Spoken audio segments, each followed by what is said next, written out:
Hello everyone, welcome to my YouTube channel UPSC with Rashmi. आज से हम यूपी पीसीएस 2024 के लिए इंडियन ज्योग्राफी का प्रैक्टिस सेट शुरू कर रहे हैं, जो कि आने वाले यूपी पीसीएस एग्ज़ाम के लिए बहुत ही लाभदायक होगा, क्योंकि ज्योग्राफी से लगभग 20 क्वेश्चन पूछे जाते हैं, जिसमें से इंडियन ज्योग्राफी से लगभग 10 से 12 क्वेश्चन पूछे जाते हैं। तो ये सेगमेंट बहुत ही इम्पोर्टेंट है और लगभग एक हफ्ते का गैप हो चुका है, उसके लिए सॉरी। अब से डेली क्लासेस कंटिन्यू चलेंगी। तो शुरू करते हैं अपना आज का वीडियो। हमारा फर्स्ट क्वेश्चन है, निम्नलिखित कथनों में से कौन से भारत के बारे में सही हैं? सही उत्तर के चयन हेतु अधोलिखित कूट का उपयोग कीजिए। यहाँ भारत के बारे में 4 कथन दिए गए हैं। हमें कूट की सहायता से बताना है कि इनमें से कौन से कथन सही हैं। कथन नंबर 1 है हमारा, भारत विश्व का 5वां बड़ा देश है। तो ये कथन हमारा गलत है, क्योंकि भारत क्षेत्रफल की दृष्टि से विश्व का 7वां बड़ा देश है, ना कि 5वां। इसलिए ये कथन हमारा गलत है। भारत विश्व का 7वां बड़ा देश है। कथन नंबर 2 है, यह स्थल मंडल के कुल क्षेत्रफल का लगभग 2.4% भाग अधिकृत किए हुए है। तो ये ऑप्शन मतलब ये कथन हमारा सही है। जो भारत का क्षेत्रफल है वो विश्व के कुल क्षेत्रफल के 2.4% के बराबर है। तो ये कथन हमारा सही है। कथन नंबर 3 है, समूचा भारत उष्णकटिबंध में स्थित है। तो ये कथन भी हमारा गलत है, क्योंकि भारत उष्णकटिबंध और उपोष्णकटिबंध दोनों गोलार्ध में पड़ता है। भारत से कर्क रेखा होकर गुजरती है।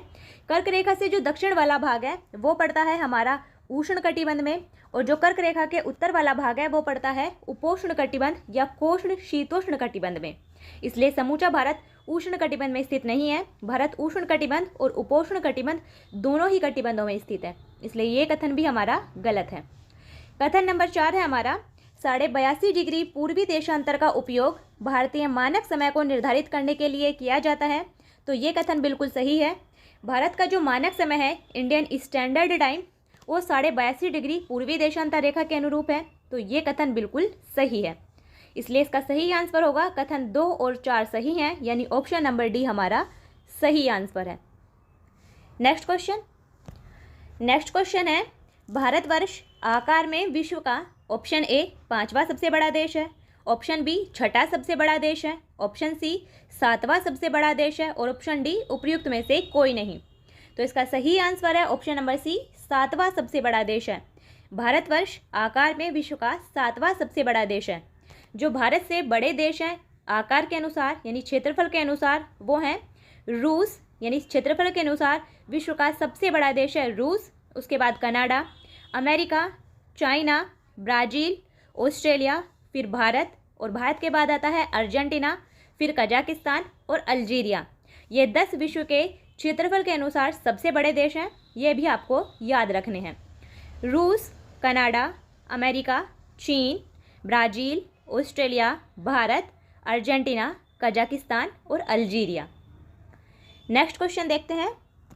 नेक्स्ट क्वेश्चन है हमारा, भारत का क्षेत्रफल संसार के क्षेत्रफल का 2.4% है, परंतु इसकी ऑप्शन ए है संपूर्ण मानव जाति का 16% जनसंख्या है, ऑप्शन बी है संपूर्ण मानव जाति का 17% जनसंख्या है, ऑप्शन सी संपूर्ण मानव जाति का 18% जनसंख्या है, और ऑप्शन डी संपूर्ण मानव जाति का 28% जनसंख्या है। इसका सही आंसर है ऑप्शन नंबर बी, संपूर्ण मानव जाति का लगभग 17% जनसंख्या है।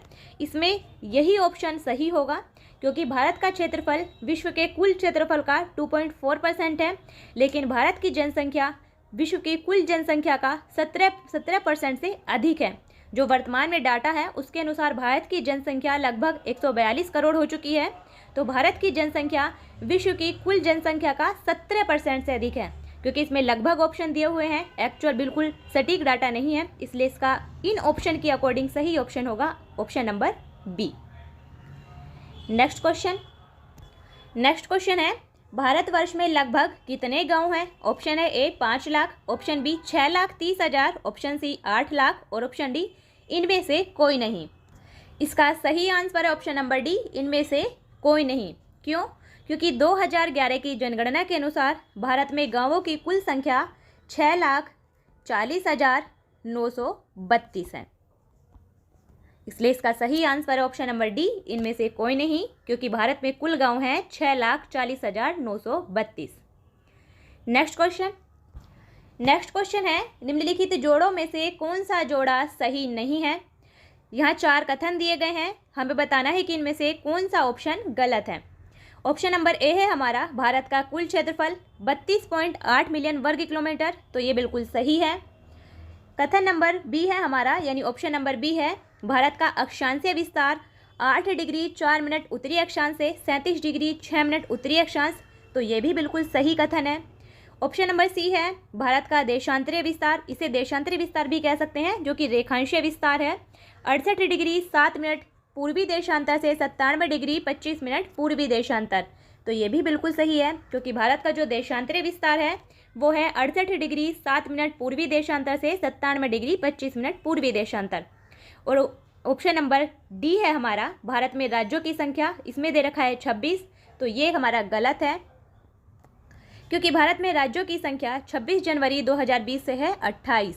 भारत में 28 राज्य और 8 केंद्र शासित प्रदेश हैं, इसलिए भारत में राज्यों की संख्या है वर्तमान में 28, इसलिए इसका सही आंसर ऑप्शन नंबर डी, ये गलत सुमेलित है, यानी ये जोड़ा सही नहीं है और हमें यही बताना था, तो इसलिए इसका सही आंसर है option number D. Next question है, भारत विस्तृत है। ऑप्शन है ए, 37 डिग्री 17 मिनट 53 सेकेंड उत्तर से 8 डिग्री 6 मिनट 28 सेकेंड दक्षिण के बीच। ऑप्शन बी है, 37 डिग्री 17 मिनट 53 सेकेंड उत्तरी अक्षांश तथा 8 डिग्री 4 मिनट 28 सेकेंड दक्षिण के बीच। ऑप्शन सी है, 37 डिग्री 17 मिनट 53 सेकेंड उत्तर तथा 8 डिग्री 28 मिनट उत्तर के बीच। और ऑप्शन डी है, उपर्युक्त में से कोई नहीं। तो इसका सही आंसर ऑप्शन नंबर डी, उपर्युक्त में से कोई नहीं। क्यों?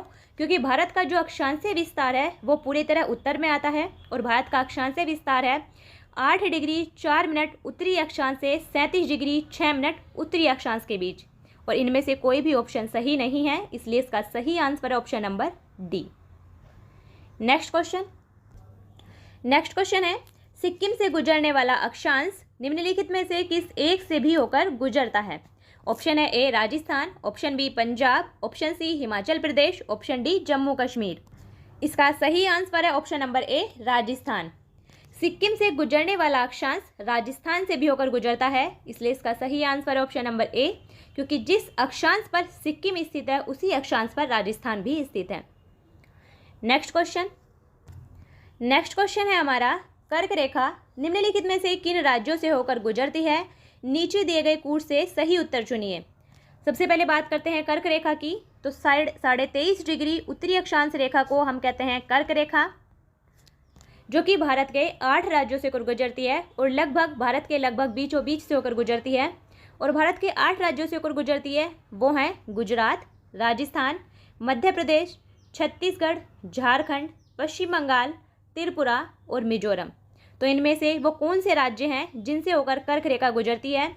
तो इनमें से होगा गुजरात भी होगा, छत्तीसगढ़ भी होगा, झारखंड भी होगा, लेकिन उत्तर प्रदेश से कर्क रेखा नहीं गुजरती है। इसलिए इसका सही आंसर होगा 1, 2 और 4 सही है, यानी ऑप्शन नंबर ए हमारा सही आंसर है। नेक्स्ट क्वेश्चन है, कितने भारतीय प्रदेशों से होकर कर्क रेखा गुजरती है। ऑप्शन है A 6, option B 8, option C 7, option D 9। तो इसका सही आंसर ऑप्शन नंबर बी 8। कर्क रेखा भारत के 8 राज्यों से होकर गुजरती है, गुजरात, राजस्थान, मध्य प्रदेश, छत्तीसगढ़, झारखंड, पश्चिम बंगाल, त्रिपुरा और मिजोरम। ये भी आपको याद रखने हैं। नेक्स्ट क्वेश्चन है, भारत का एक राज्य है जिससे होकर कर्क रेखा गुजरती है, वो है ऑप्शन है A Jammu Kashmir, option B Himachal Pradesh, option C Bihar, option D Jharkhand. इसका सही आंसर है option number D Jharkhand. Bharat का वो राज्य है जिससे होकर कर्क रेखा गुजरती है, इन चारों राज्यों में से वो राज्य है झारखंड, इसलिए इसका सही आंसर है ऑप्शन नंबर डी।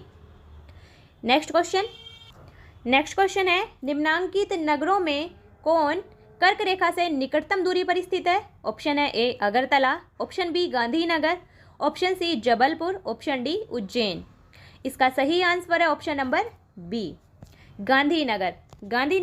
इन सभी नगरों में से जो 4 नगर यहाँ दिए गए हैं, इनमें से गांधीनगर कर्क रेखा से निकटतम दूरी पर है, इसलिए इसका सही आंसर है option number B. Next question, निम्न नगरों में से कौन सा कर्क रेखा के निकट है? ऑप्शन है A Delhi, option B Kolkata, option C Jodhpur, option D Nagpur. इन सभी नगरों में से कोलकाता कर्क रेखा के सबसे निकट है, इसलिए इसका सही answer option number B. Next question है, कौन सा महत्वपूर्ण अक्षांश भारत को दो लगभग बराबर भागों में विभाजित करता है? ऑप्शन है ए 23.5 डिग्री दक्षिणी अक्षांश, ऑप्शन बी 33.5 डिग्री उत्तरी अक्षांश, ऑप्शन सी 0 डिग्री और ऑप्शन डी 23.5 डिग्री उत्तरी अक्षांश। तो इसका सही आंसर है ऑप्शन नंबर डी 23.5 डिग्री उत्तरी अक्षांश, जिसे हम कहते हैं कर्क रेखा। वो भारत को लगभग दो बराबर भागों में विभाजित करती है, तो इसका सही आंसर ऑप्शन नंबर डी। और कर्क रेखा से जो दक्षिण में भारत का आधा भाग पड़ता है वो पड़ता है उष्ण कटिबंध में, और कर्क रेखा से उत्तर वाला भाग वो पड़ता है उपोष्ण कटिबंध या कोष्ण शीतोष्ण कटिबंध में। ये भी आपको याद रखना है। नेक्स्ट क्वेश्चन है, जून माह में निम्न स्थानों में से कहाँ पर दिन की अवधि अधिकतम होगी? ऑप्शन है A Hyderabad, option B Chennai, option C Bhopal, option D Delhi. इसका सही answer option number D Delhi. जून माह में जो हमारा कर्क रेखा है, जून माह में सूर्य कर्क रेखा पर लंबवत चमकता है, इसलिए जून महीने में जो कर्क रेखा से उत्तर में स्थित स्थान है उन पर दिन की अवधि अधिकतम होती है। इन सभी चारों ऑप्शनों में जो उत्तर में स्थित होगा जून माह में, कर्क रेखा से उत्तर में जो सबसे उत्तर में जिसकी स्थिति होगी वो होगा इनमें से दिल्ली। तो इसलिए इसका सही आंसर होगा दिल्ली, क्योंकि जून माह में इन सभी ऑप्शन में से दिल्ली पर दिन की अवधि अधिकतम होगी। और इसका रीज़न है 21 जून को सूर्य कर्क रेखा पर लंबवत चमकता है। नेक्स्ट क्वेश्चन है, निम्नलिखित में से कौन सा शहर कर्क रेखा से सबसे निकटस्थ है? ऑप्शन है A Jabalpur, option B Ahmedabad, option C Ujjain और ऑप्शन डी वाराणसी। इसका सही आंसर है ऑप्शन नंबर ए जबलपुर। इन सभी शहरों में से कर्क रेखा से सबसे निकट दूरी पर है जबलपुर, इसलिए इसका सही आंसर ऑप्शन नंबर ए। नेक्स्ट क्वेश्चन है, निम्नलिखित भारत की नदियों में कौन कर्क रेखा को दो बार पार करती है? Option A Mahi, option B Chambal. दो ही ऑप्शन है, तो इसमें से बताना है आपको कि कौन सी नदी कर्क रेखा को दो बार पार करती है। इसका सही आंसर ऑप्शन नंबर ए माही नदी। जो भारत की माही नदी है वो कर्क रेखा को दो बार पार करती है, और माही नदी मध्य प्रदेश से निकलकर राजस्थान गुजरात से प्रवाहित होते हुए खंबात की खाड़ी में जा मिलती है। ये भी आपको याद रखना है, मध्य प्रदेश से निकलती है और खंबात की खाड़ी में गिरती है। नेक्स्ट क्वेश्चन है, भारतीय मानक समय यानी इंडियन स्टैंडर्ड टाइम IST और ग्रीनविच माध्य समय यानी GMT में अंतर पाया जाता है कितना? ऑप्शन ए है प्लस 4.5 घंटे, मतलब प्लस का मतलब होता है कि 4.5 घंटे आगे, GMT से 4.5 घंटे आगे, और माइनस का मतलब होगा कि GMT से 4.5 घंटे पीछे। तो ऑप्शन ए है हमारा प्लस 4.5 घंटे यानी GMT से 4.5 घंटे आगे, ऑप्शन बी प्लस 5.5 घंटे यानी GMT से 5.5 घंटे आगे, ऑप्शन सी माइनस 5.5 घंटे यानी GMT ग्रीनविच मीन टाइम से 5.5 घंटा पीछे, और ऑप्शन डी माइनस 4.5 घंटे यानी GMT से 4.5 घंटा पीछे। तो इसका सही answer option number B plus 5.5 घंटे। जो भारत का मानक समय है Indian standard time Greenwich mean time यानी GMT से 5.5 घंटा आगे है, इसलिए इसका सही आंसर है option number B. Next question है, भारत का सुदूरस्थ दक्षिणी बिंदु यानी साउदर्न मोस्ट पॉइंट है। ऑप्शन है ए कन्याकुमारी पर, ऑप्शन बी रामेश्वरम पर, ऑप्शन सी इंदिरा पॉइंट पर, और ऑप्शन डी पॉइंट कालीमेर पर। इसका सही आंसर है option number C Indira point पर। जो भारत का सबसे दक्षिणी बिंदु है वो है इंदिरा पॉइंट, और ये कहाँ स्थित है? ये अंडमान निकोबार द्वीप समूह में ग्रेट निकोबार पर स्थित है। ये भी आपको याद रखना है। नेक्स्ट क्वेश्चन है, भारत का दक्षिणतम बिंदु कहाँ है? ऑप्शन है ए कन्याकुमारी, ऑप्शन बी बड़ा Nicobar, option C Lakshadweep, option D Madras. तो भारत का दक्षिणतम बिंदु है इंदिरा पॉइंट, जो कहाँ स्थित है? ग्रेट निकोबार यानी बड़ा निकोबार में तो इसलिए इसका सही आंसर है ऑप्शन नंबर बी, बड़ा निकोबार। भारत का दक्षिणतम बिंदु बड़ा निकोबार यानी ग्रेट निकोबार पर स्थित है और वो है इंदिरा पॉइंट। दक्षिण के साथ साथ उत्तर की बात करते हैं तो भारत का सबसे उत्तरी बिंदु है इंदिरा कोल, जो कहाँ स्थित है, जो कि लद्दाख में स्थित है। ये भी पॉइंट आपको याद रखना है। नेक्स्ट क्वेश्चन है, निम्नलिखित प्रमुख भारतीय नगरों में से कौन सा एक सबसे अधिक पूर्व की ओर अवस्थित है। ऑप्शन है A Hyderabad, option B Bhopal, option C Lucknow, option D Bengaluru. तो इसका सही आंसर है ऑप्शन नंबर सी, लखनऊ। इन सभी नगरों में से जो यहाँ 4 नगर दिए गए हैं, इनमें से भारत का सबसे पूर्व की ओर स्थित नगर होगा लखनऊ, इसलिए इसका सही answer option number C. Next question है, भारत का वह कौन सा स्थान है जहां बंगाल की खाड़ी, अरब सागर और हिंद महासागर मिलते हैं। ऑप्शन है A Kanyakumari, option B Indira Point, option C Nagercoil, option D Rameswaram. इसका सही आंसर है ऑप्शन नंबर ए कन्याकुमारी।